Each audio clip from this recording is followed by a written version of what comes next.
हिम्मत कैसे हुई इसे यहाँ छुपा के रखने की? लेकिन माँ जिसने पर इतना बड़ा एहसार किया उसे तो पुलिस के हवाले कर दोगी।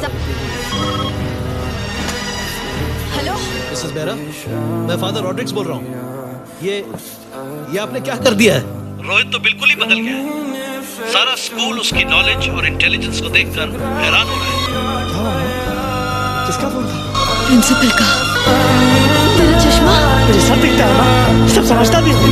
अब तो मैं समझा भी सकता हूँ और दिखा भी सकता हूँ।